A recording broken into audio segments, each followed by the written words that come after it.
Hey, it's Liz D'Alto, and this is the Untamed the Wild Soul Woman podcast. From body image, sex, spirituality, money and relationships, to motherhood, creativity, business, communication, and desire, Untamed the Wild Soul Woman is the place to come for real stories and powerful advice to help you reclaim and redefine womanhood in the 21st century. Elizabeth D'Alto here, your host for the Untamed the Wild Soul Woman podcast. And as always, I'm super fired up to have our guests. Obviously, you all know I don't invite people I'm not really excited to talk about. I think about that every time I go. I'm so excited, but I'm always friggin' excited. But today I feel really giddy to have Ezzie Spencer with us. So Ezzie is someone who I've been following. We've been circling each other's online orbits for I think a couple years now. And I love what she teaches. She is a writer, speaker, and coach. She teaches about lunar abundance. So it's kind of like astrology, except she follows the moon cycles, which anyone who listens to the podcast with any regularity knows that I love the moon cycles. I recently did my own episode about rituals and things like that around the moon. So we'll definitely get to that and talk about the moon. But Ezzie, first of all, welcome. Thank you. It's so lovely to be here. And she's all the way in Sydney, Australia. The internet never stops amazing me that we could be connecting from the other side of the world. Doesn't get old. It's so amazing to be talking all the way from Australia.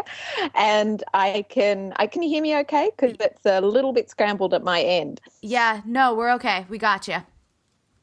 Perfect. Cool. So the first question I ask everyone is, what do you love about being a woman? Oh my gosh, where to start?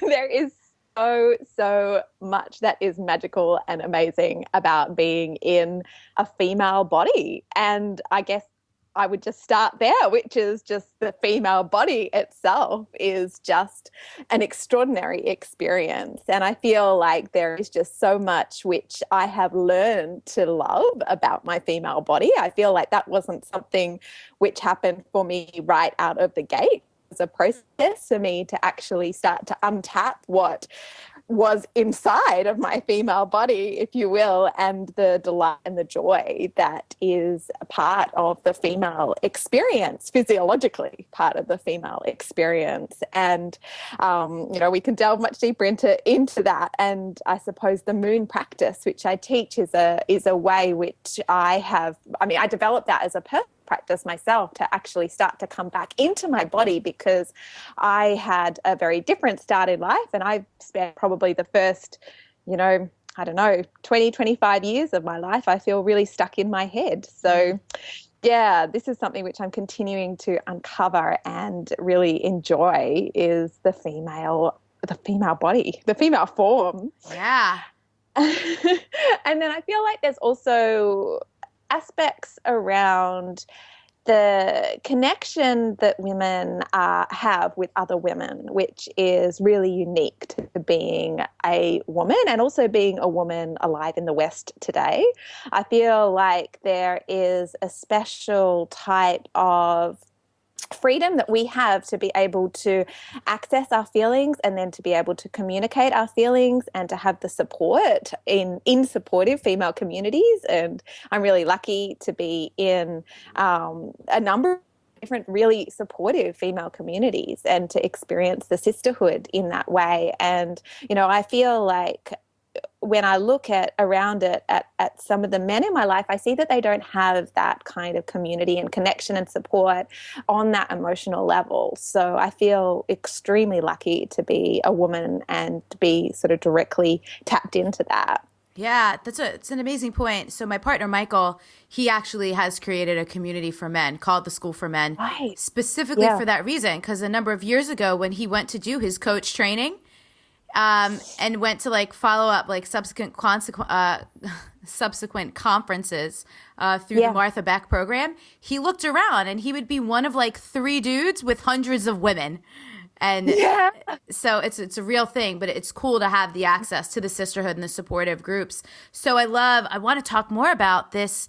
I think a lot of women can relate. I could certainly relate to the first, couple decades of your life not having that connection. What called you into your body, or what happened that made you even realize you needed to go in and that kind of connection was available to you? I feel like it was a gradual process. So I actually trained and worked as a lawyer before No I started way. business. Yeah. So I actually started a completely different career path, and I actually really liked the law. I really liked law school. I had a great job working in law reform, so reviewing Australia's laws to make sure they were up to date, effective, modern, just in line with the human rights obligations in my 20s. And so I actually feel like, I was making a difference. I had a great job, but that job just took a toll on me physically, and it took a toll on me emotionally. And I would do like those crazy weeks, like the 70-hour weeks. And then I'd run off and I'd do my volunteering and I'd do other things, work-wise on the weekend. And I was totally in a state of disconnection from my body. I was also pretty disconnected from my emotional world and like my feeling landscape, I suppose. So I guess that sets the scene for where I was at in my 20s. And it wasn't like I had an enormous crisis. I think I was probably heading down that road in terms of, physical crisis or burnout. And my body was starting to send me warning signals. And I suppose I had that sense of wanting to it's hard when I put my mind back in that time. I feel like I had that lurking sense of there being something else, or that there must be a better way. Yeah. But that's also with the benefit of hindsight that I say that, Yes, because of yes. course I did find that better way, but I wasn't actively searching for that at the time. I just had that, I suppose, that little whisper of my soul. Yeah. And so Keep going. Oh, no, you go. I got excited because this is something I've been interviewing for the last almost 2 months to fill a mentorship that I'm running this year. And this is so common. It's so common to have women go, there hasn't been this big major life event, although some people do have that, right? Some people get the adrenal fatigue, or they get really sick, or they have something happen, and then that is the thing. But a lot of people, just like what you just said, it's like this gradual, this underlying, or this just lurking sense that this is not what I want, or this isn't right, or there has to be something else. And I love that you say that, and I feel like I love that you're working with those women as well, because I feel like for me it was at that time in my life, which is nearly sort of coming up to a decade ago, I looked around and I didn't see any other templates. I didn't really feel like there was an alternative that I could quantify or describe, and I didn't know what that alternative path might look like. I just knew inside of myself that I had to start exploring. And the way that I did start exploring was by keeping a journal. And I actually have always kept a journal ever since I was really young. I was recently doing a big clean out of some of my stuff, and I came across some journals that I wrote, when I was 5 and when I was 7. And when I was 13, and all the teenage angst, and it's there are some pearls of wisdom in there, but there was also a lot of angst in there too. And I suppose where the journaling process helped me was that at some point, and I don't know exactly when, and I don't know exactly why, but I started to notice where the moon was in the sky and how I was feeling that day. And so I started to track. And I had in my journal, I used to actually just draw a little picture of the moon phase, by looking up at night and seeing where the moon was, starting with the full moon, because that's the most obvious lunar phase, which we're all aware of course. You can't miss it. It's so visually beautiful, as well as having, such a effect on how we feel, and also, our behavior as a society, and it's documented too. So, I wasn't doing anything brand new or unique by noticing the full moon. But over time, I started to notice where the other moon phases were, and I draw those into my journal as well. And over time, I started to see the correlation between how I was feeling and what was going on in my emotional world, and where the moon was in the sky. So there became this predictability to it, which was really intriguing to me, and the gateway, I suppose, into going deeper into a lunar practice. I love that. So what's so funny is, I didn't grow up, my family, I was raised religious, but I Right. always remember if it was like a crazy day or something, my mom would always say, must be a full moon. All the crazies are out today. Mm, yeah, I think, anyone who works in the health industry or Yeah. in the education, and particularly like early childhood education or in the justice system, they will all, when I'm giving live events, the hands will go flying and everyone has so many stories around their experiences at the full moon. It's so interesting. So take us along, continue us on that journey with you. So you started noticing and tracking. How did that segue into a whole full blown practice, leaving the law and making a career out of this? Yeah, so it happened really slowly, really gradually. And when I started doing the tracking, I had absolutely no idea that this was going to be the start of quite a profound career change for me. That was not my objective. Like, I just spent many, many years at law school, and I was building this legal career. And then I actually, over time, so I had been tracking for a little while, doing the lunar tracking, which had helped me to find that sense of peace, and to start to guide me out of that very stressful day to day that I was in. And then I actually went back to uni and started, or college, as you call it in the US, and started a PhD. So I was doing my PhD in law, so in law and psychology, actually. So I was still going down that road. And I was studying women's well-being after sexual violence because I'd been working on a large national law reform inquiry into domestic violence and sexual violence in Australia, specifically on the legal side. And I've been doing work at community pro bono legal centres as well, working with women who had been subjected to that violence. And my heart just broke because I had not realized how endemic that problem was in Australia. And I know that's the case across, many developed nations, including the United States, that it is such a prevalent issue and that the law has a whole lot of shortcomings in the way that it responds to that issue.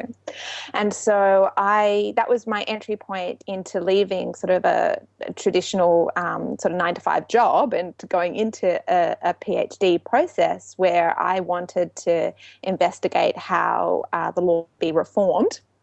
And when I started my PhD, a couple of things happened. One is that I started to realize that women's well-being is so central to the legal response and why the legal response falls short, because the legal process can be incredibly re-traumatizing for a woman who has been subjected to interpersonal violence.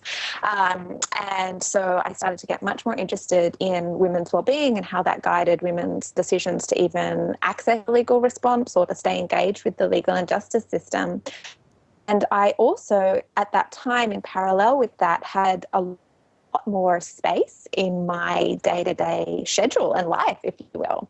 And I had a huge dip in income because PhD students, are not the most cashed up people in in the Western world.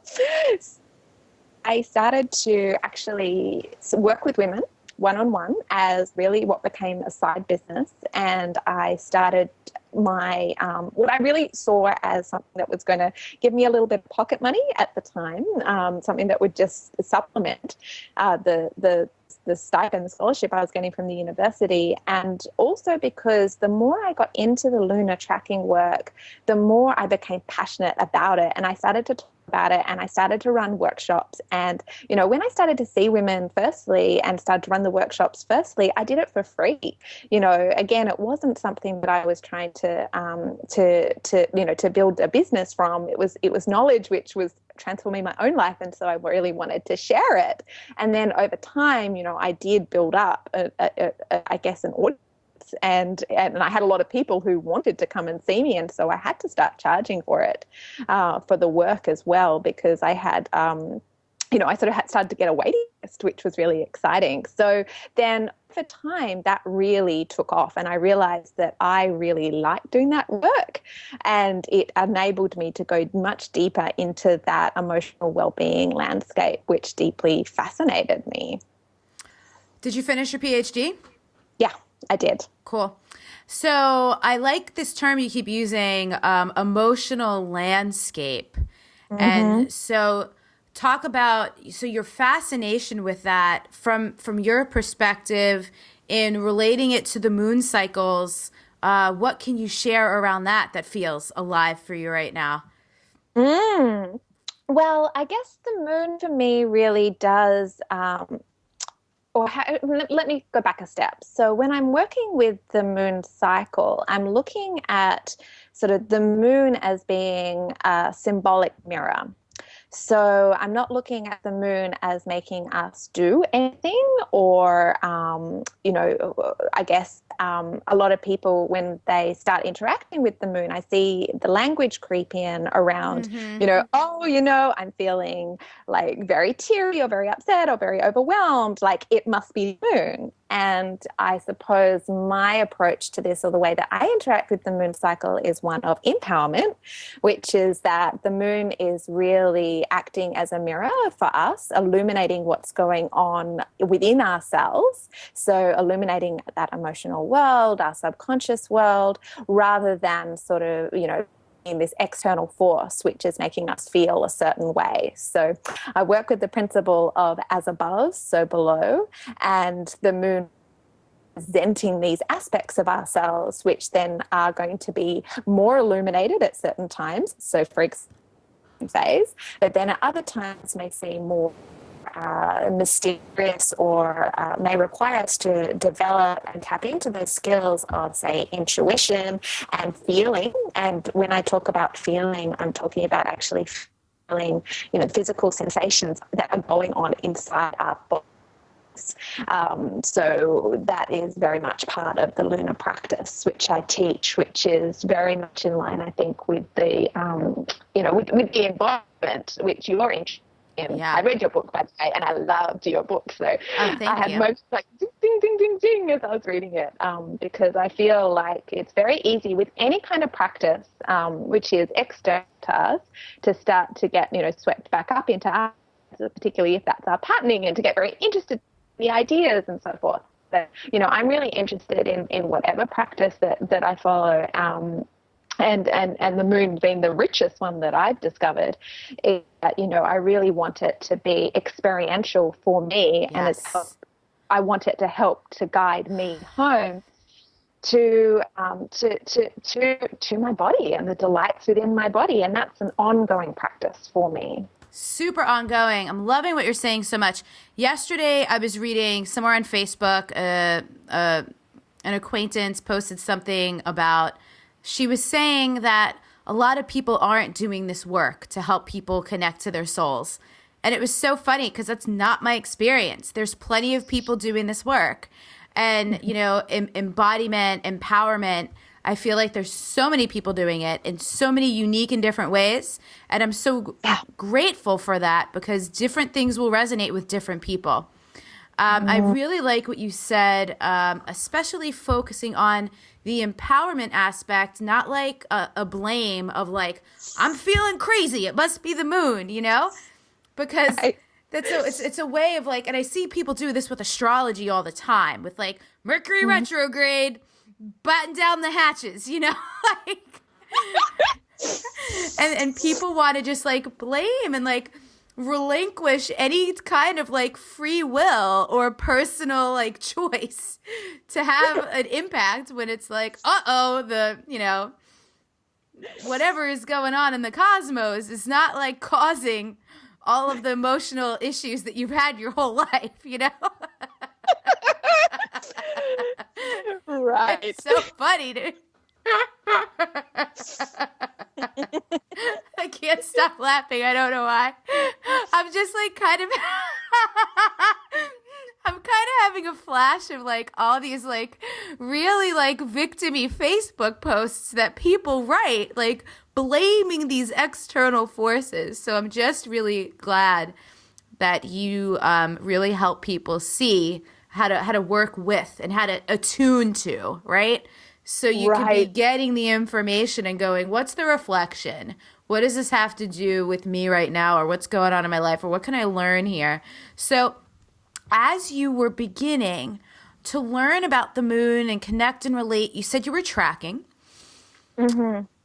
How else did you learn? Was it all self-study? Were there any courses, books, anything like that that you used to deepen your understanding? That's such a good question. And I feel like, the short answer is when I started out doing the lunar tracking, it was very organic. So it was very much, me looking at where the moon was in the sky and then checking in with my feelings. That was Cool. how it all began. Then over time, I started to layer more aspects into the practice. And then I suppose a lunar tracking practice, which is just like correlating how you're feeling and tracking the rhythms of your emotional tide versus, or, not versus, but in, correlation with the moon in the sky is one piece. But then I wanted, because I started to play and experiment, I love to play and experiment, I wanted to harness the power of it a little bit more because I could sense that there was much more in here. Yeah. And then this also corresponded in a period in my life where I really wanted to sort myself out financially. Mm-hmm. I had spent, and I have spent a decade of my life in higher education. It's no small feat to do a law degree, and I did a history degree as well and a PhD. And I started to look at how was I going to get into a financially stable situation. And then I didn't know anyone at the time when I started early on in this practice, I didn't know people who had started their own businesses. I wasn't familiar with entrepreneurship. I really saw that there was a ceiling to my income potential because that was what everyone around me, had in their lives. And, it wasn't a bad ceiling by any stretch. I was working in the legal profession, so it was decent. But it just didn't seem to add up to me when I was looking at the costs of what it would take to, say, have a family and to establish a home. I'm living in Sydney, Australia at the moment, and that's one of the most expensive cities on earth. And so I started to get really interested in economic empowerment and financial empowerment, and I started to realize that that was a real shortcoming in my own knowledge. And so I started to explore principles of abundance and layer those into the practice. And so there are, I guess the first book that I read there was The Science of Getting Rich by Wallace D. Wattles, which was a real eye-opener for me at the time. And I think I read that in 2013. And that really sort of set me down the road of looking at, well, what else is going on in terms of, the abundance landscape here? What else can I really learn here? Because there are things that I don't know. I'm struggling financially, right? And I can't see an easy way out of this. So there must be more for me to learn and grow and develop in this area. And so, I did continue to sort of research down that path. And I also read Michael Ellsberg's book, The Education of Millionaires, was a really great resource for me at the time. He's anti-higher education, or question that, and as an investment. And I don't regret doing my PhD at all. I feel like that was one of the most incredible experiences that I gave myself, and that the research that I produced at the end was original and has been put in the hands of the people who can make some changes in that area. So I don't get it for a whole lot of reasons, but I feel like we have scope to consider or reconsider that track that so many of us that we need to go down, which is to go to college, get into a whole lot of debt, a regular job, and then, sort of be trapped in that race, if you will. So there are ways out of that. And then I'm thinking about other things which I explored. There were a bunch of other resources which I looked at the time. And one I know that you're friends with, Jen Blackstock as well, who does beautiful work around abundance. And I did work with Jen, and that was fantastic for me at that time. I think that was in 2013, 2014. So if you look at my lunar abundance practice, you can see that there are elements of abundance which are layered in throughout the 8 lunar phases. So the new moon phase and the full moon phase are 2 of the moon phases, and then there are a bunch of other moon phases which I also work with in the practice. So it's not just about tracking the moon in the sky, it's also focusing on particular things at particular stages in the practice. And I guess I was a bit of a bowerbird, and I took little bits from different places in developing that. And actually, one other resource which I'll mention is and which may be of interest, I think, to you and your listeners, is that whilst there are the 8 moon phases, 4 of those moon phases are classified as yang phases, and 4 of those phases are classified as yin phases, and they actually alternate. And I got that concept of the different yin and the yang phases from Sandra and David Mosley. And that was the first time where I saw that there was a difference between the 2 types of phases. And then that aspect has become fundamental to the lunar practice and working with the rhythm of life and tapping into both those feminine and masculine aspects of life. It's so cool because I love as much as, Untamed the Wild Soul Woman is about helping women connect to femininity. It's equally about integrating masculine and feminine. Right. Because you really you don't have one without the other. Mm-hmm. And I think a lot of people where their struggles arise, a lot of women here in the US and probably in Australia too, any like the Western cultures, like you've said a couple times, is we're so yang. But because we're so indoctrinated in that, right? Like we really develop the masculine stuff. We know how to do that. We know how to get stuff done. We know how to work. We know how to compete. We know how to get grades. But then the feminine receiving, like we're just not really taught that, most of us, unless by the grace, you have some kind of amazing mother or aunt or grandma or some woman in your life who taught you that, which just the majority of women I meet don't. It's like a really lost art. So cool to hear you say that your practice engages the 2. So is this something that is this always available, or do you only launch it a couple times a year? Or how could people, if they want in on this with you, how would they get in? So at the outset, I have on my website some resources which help you start to tap into the practice, which are available all the time. So there's a poster which sets out the 8 moon phases and the focal points at each one of those 8 phases.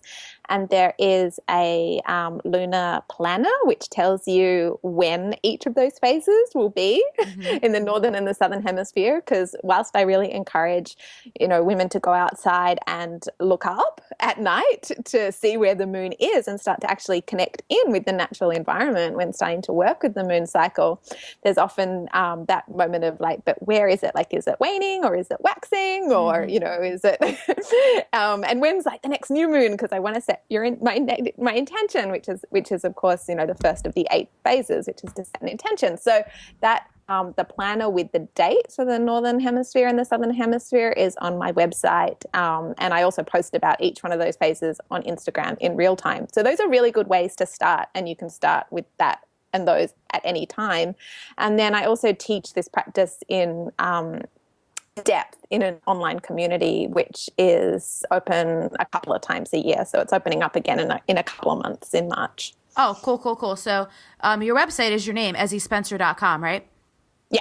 Cool. And same on Instagram. It's at Ezzie Spencer. So if you guys want to be tapping in and tuning in and getting into this practice or even just exploring, follow Ezzie on Instagram, go to her website.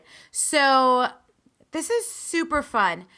How has this practice, and by the way, if you don't want to answer this question, you totally don't have to, but I'm super curious because I'm quite fascinated in anything and everything to do with romantic relationships. In your own life or in that of your students, how do you find these phases or your practice helps or empowers people around really owning their own, like you were saying, emotional landscape, specifically in the context of romantic partnership? Oh, yeah. Well, it's actually interesting that you say that because I have I've taken over 200 women through that on online in-depth program now. And so one of the things that comes up all the time in that community is around wanting to, meet a partner who is able to really connect, meet, someone who's able to really connect with the feminine within us, because then when you start to go within and you start to connect in with this real juicy energy, which comes through, this very, lunar introspective energy, your feminine juices just start bubbling. And so that's a good way to put it. There is a real desire amongst the women who I work with to have someone to meet them in that space, and and that can actually be a very masculine man, or it could be in a same-sex partnership as well. And so I definitely have seen that as firstly a desire, and then secondly something which has happened. I mean, people have really drawn those partners into their lives through this practice. And whilst I can't make any promises about it, it's something that I have observed has happened and can happen quite quickly when you're ready, when you're fully ready and able to receive, because it is exactly as you said, Elizabeth, like it's, we are not taught how to receive. It's not a quality which is really valued or celebrated in our modern day, Western culture. And it's the remembering of how to do that takes time and it takes practice. And then once you get it, it's like, whoa, you're riding your bike. Yeah. This is so true in terms of anything. So in the moment that we're recording this, my partner and I are actually searching for a new home. Right. And I just think about the way I used to do things would be like so controlling. It would be like checking Craigslist every day, looking on all the websites, like reaching out, contacting. And, a month or so before I knew we even wanted to start looking, I just started like calling it in, right? Just like envisioning, coming up with like some of the details, but not being super attached, and making much more of like an invitation to like magnetize myself to the next space, and not necessarily be like forcing and needing to control how it comes to be. And so that is in relation to a new physical space, but that could be in relation to a partner. That could be in relation to abundance, Absolutely. Absolutely. Yeah. And the magnetic quality is just key to being in your feminine power. And it works. This is the thing. It just works. Super works. So how would so I'm sure I know my listeners, they're going, how do I do that? What would you briefly, what would you say to that? So I always, recommend starting at the new moon, which is the first of the 8 phases. And it is a powerful time to start to connect in with what you really do want to draw into your life at that time, and also what that will feel like for you. And again, coming back to the embodiment piece, like talking about the feelings as being the physical sensations in your body. So it's not around like what you think it might feel like or think it might look like, but it's actually fully physically embodying the feeling of what that will be like when it does arrive in your life. So pause. It's like so important. And this is the thing. This is obviously, you read the book. This is so in alignment with what I teach. So it's not the mental checklist that we're lining things up with. It's the physical sensations. It's the full body yes, right? Which often actually, depending on like where you kind of are on your path, is nothing like what you thought it was supposed to look like, or what it should look like, or what everyone else's looks like, right? Right. Yes. I loved your book. Thank you. So I just had to really emphasize that point, because, even it's so funny, all the coaching calls I do. And again, I just have come off a month of doing so many interviews with women for the mentorship. Like I've probably had at least 30 or 40 conversations like that. And always people going, all right, well, I need to think, I think, and still noticing how often people are relying on logic and intellect to make really important choices, and then continuing to make choices that are out of alignment with their soul because they're going into the headspace about it.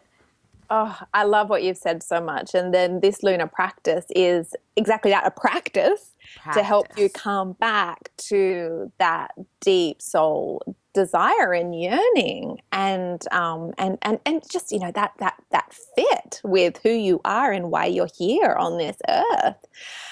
And I recommend that women do sit, and men can do this practice too, by the way. If you have male listeners, it just tends to be the women who are most interested in and drawn to the moon. So that's why I tend to talk more to women. But I do recommend that people sit for a couple of minutes each day throughout the entire lunar cycle, which lasts for about a month, with that feeling. So I start each and every day, for instance, sitting with my lunar intention for that particular lunar cycle. And that's the lunar intention that I set at each new moon. And to just sit with the feeling and then to wrap it up with words afterwards. So the words can then be the trigger to start to evoke the feeling again, but the core aspect of it is the feeling, and to practice coming back to that feeling on a daily basis. And a month is not a long time to commit to doing something. Even just, and a couple of minutes a day is not a long time to commit to doing something. I like to do it in the morning, but you don't even have to do it in the morning. You can do it at a time that works for you and your schedule. And then once you do practice this over time, you start to see results really quickly. Yeah. So I want to backtrack a little bit. I want to talk about courage because, like you're saying, and this will happen, when anyone gets into any kind of embodiment practice and they're connecting with the sensations and the feelings, and often the feedback they're getting is really scary because it's uncomfortable. The truth is very uncomfortable sometimes because, like we said, it's very different from what you've been taught, cultured, conditioned, whatever. What were your expectations either placed on you or what you based off of, like what was going on around you? And so you had that experience, right? Because you were in law, you were doing a PhD, and all of a sudden you started to notice these other things and get pulled and compelled down this other path. When it felt very uncomfortable, and when you were, because I know you had to have had moments of being like, what the hell am I doing? Am I a maniac? How did you deal with that? How did you keep moving forward even when you were like scared or maybe thought you were crazy? Or if you did get any external feedback from people that were like, wait, you're going to leave a career in law to talk about the moon? That's a good question. I guess my answer to that is based partly on my own personality, which is that I'm really risk adverse. And so this is not something which I did overnight. It's something which I did very gradually. Yeah. So I'm not the kind of person who is happy just to run and jump off a cliff and just go, oh my God, I hope I fly. There are people out there and that's their risk profile, That's me. and all power to you. I am just built and wired a little differently, which is that I like to move slow. And so the lunar practice is a very safe and gentle practice. And it is, it's what I teach, but it's also what I practice myself. And I designed it for myself. And so one of the reasons why I love the practice is that you are in charge of your own pace with it. And so if you want to go for gold, and go for that big leap, then set a really lofty, ambitious intention, like your new intention in you, up to you, and if you want to sit with that intention for longer, if you want to take the bigger steps, and there are aspects of and points within the lunar cycle where they are yang phases, so they do involve action steps, then take bigger at those times. If you are more like me, and there are a lot of people in between in the spectrum as well, then set small intentions and allow it to take place and unfurl gradually.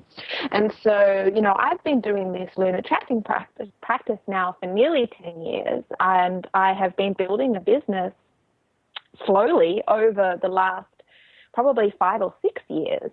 And it's something which, as I said before, I started doing it on the side, and I got a lot of external validation, and it felt really good for me to be doing it first. Like my internal validation and my internal yearning was what really set me on the course.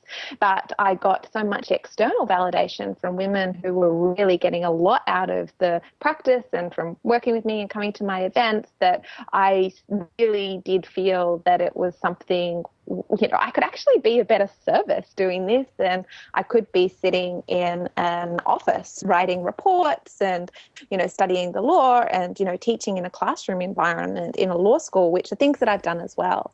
And so it very careful, considered process and a very gradual process. And yeah, there were definitely times where I had to, take stands and say to myself, actually, no, one of the things about having an abundance practice, which really works, is that you get a lot of opportunities. And so it's a little bit, cry me a river, that is a very good quality problem to have, but to actually say no to some really great offers that would come in, or to walk away from things which look pretty good on paper, because I just knew in my heart of hearts, and I could also see on my balance sheet, that there was another option for me. And that option was really my true soul's calling, and it just set my heart ablaze.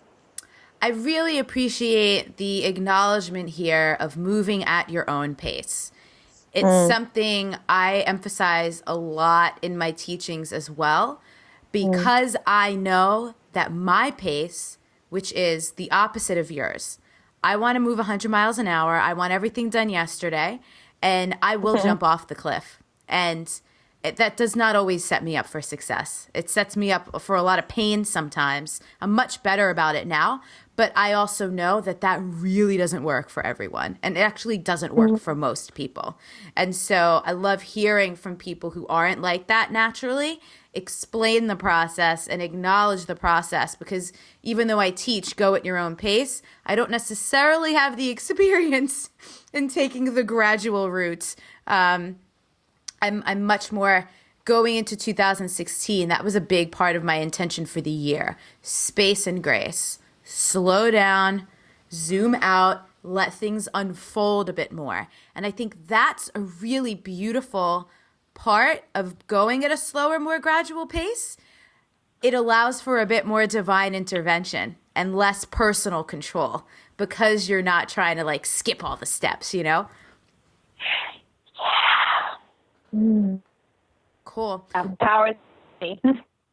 So I have some kind of rapid fire random fun questions, which is something I just started doing on the podcast.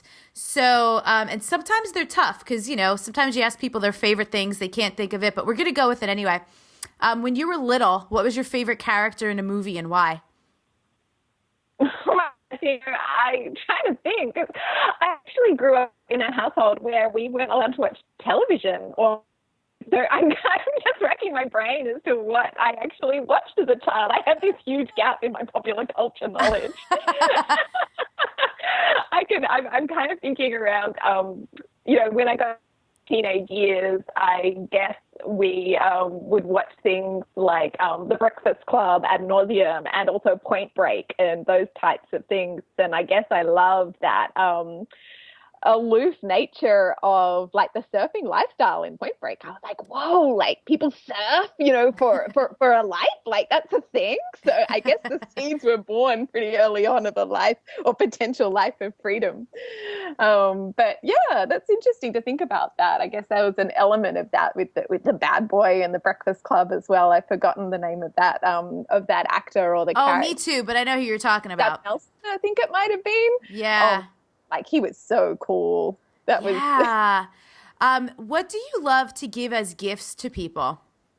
Oh, I love to give books, and also, I guess, jewelry is another really lovely thing to give, because then there's that element of someone actually, wearing it, and there's that piece of connection that they have with you. I always find that when I put on a piece of jewelry which someone has given me or even made for me, I always think of that person every time. And it's a really lovely way to maintain a connection with someone, even if they're not geographically present. Yeah, that's super sweet. So are there books that you give regularly, or is it based on the person? Oh, it's really based on the person. Yeah, I feel like it's so, important not to push my views and opinions onto people. So I feel like if there's something which I know someone would love and it would actually really meet them and help them where they are at that time, then I would give them that book. A book which I have been giving recently is The Crossroads of Should and Must by Lunar, which is just the most gorgeous illustrated book, which if you haven't had a look at that one, I encourage that you do. Elle is an artist, and so she has actually hand illustrated the book, and it's essentially around following your tuning into your heart desire and then following that. Cool. That passion. I'm familiar with her, but I haven't checked out the book. That's a cool one. And so, have you traveled? Are you a traveler or not really? Yeah, I love to travel. Oh, great. What's your favorite place on the planet that you've been to? I love Bali. It's the tropical island aspect of it. And it's so great. Whenever I come to Bali, I just feel like, oh, I'm home. There's that sense of just, the weather, the humidity I love. There's just something about it. And I am just, so, amazed every time that I visit around the Balinese culture and the way that spirituality is embedded in the day-to-day life and really preserves such a big part of it. There's a lot of yin and yang in that culture as well. So it's a wonderful place to visit. I always feel very welcome as a visitor in Bali. I've never been there, and it's been on the top of my list for years. I've got to go soon. And so then what's a place on your list that you haven't been to yet that you're like, that's tops for you? Oh, that's a really good question. I feel like I have a yearning to visit St. Ives in Cornwall. I don't know if you have been to Cornwall. I went once because I lived in London for a short period between high school and going to college. And I loved Cornwall. There's something very sort of mystical about it. And I have since been told that St. Ives is a really, artistic, magical community that lives in Cornwall. That is in Cornwall, sorry. And there's a lot of interesting people that live in St. Ives. And so I have a little sort of yearning to go to St. Ives and spend some time there and maybe write a book or, just have some fun. Cool. And then my last question I ask a lot of people is there anything I didn't ask you under the topic of Untame the Wild Soul Woman, or as it relates to like your view and your experience of what wild or untamed means that you would just love to share? Oh, that's a good question. I mean, I feel like we've had just a really wonderful conversation. I think that one aspect is the integration of the yin and the yang. And actually we did talk about this and we touched on this, and I feel like it's so important when we talk about bringing the feminine back that we don't denigrate or dishonor the masculine as well. And that's within ourselves and then also within society, because I feel like, I'm so interested in these changing roles, and we're in such a rapid fire, but, multi-generational rapid fire period in the Western world around the changing gender roles. And, yes. I think some of us are having that conversation. Not everyone's having that conversation. I feel like, there's a bit of like feminism, that's been done and that's good. And now moving on. But actually I look around and I see that we're still, socially trying to work out all of this stuff, and we're trying to work it out between us. And I see, the young men have a lot of trouble about finding their own way in this world in the same way that the young women do as well. So I feel like that the valuing and the holding of the feminine and the masculine in balance, both externally but then also internally within ourselves, is really important. So that feeling feminine is like so wild and so important, and I feel is the priority for us to tap into. But our brains are good too. Yeah, totally. I it's love good that as well. So I'm honoring both. Really glad you said that. It's part of the practice. Ezzie, this was so great. So for those of you listening, we've never actually quote met before. So I love when the podcast conversations, when I can bring the excitement of connecting with the person for the first time to the conversation. So you all on the other end get to experience that energy as well. So this was so awesome. We're going to link up any resource, any book you mentioned, the places on your website, your Instagram, all the things we talked about will always, always, always be in the show notes. So for those of you listening, untameyourself.com/, I believe you are going to be episode 69. So we'll try not to make any 7th grade jokes about it, but I can't help myself. So, Ezzie, thank I you. wondered if you're about to go there. I can't help it. So, thank you so much again. And everyone listening, we'll talk to you later. It was my pleasure. Thank you so much for having me on the podcast. A question my clients ask me all the time when we talk about transparent communication is, what if I offend someone or hurt someone's feelings? Here's my take on being offended. Like many other things you may not have regarded as a choice before, being offended is a choice too. When you feel offended, it's often because you're taking something someone said or did personally when it doesn't actually have anything to do with you. This doesn't mean you're not allowed to have hurt feelings. This is, however, an invitation not to hold on to them for too long. Other people's words and actions may be directed toward you, but it's never entirely about you. It's always mostly about the person delivering the feedback. There's a great quote by Anais Nin to remember this in context. We don't see things as they are. We see things as we are.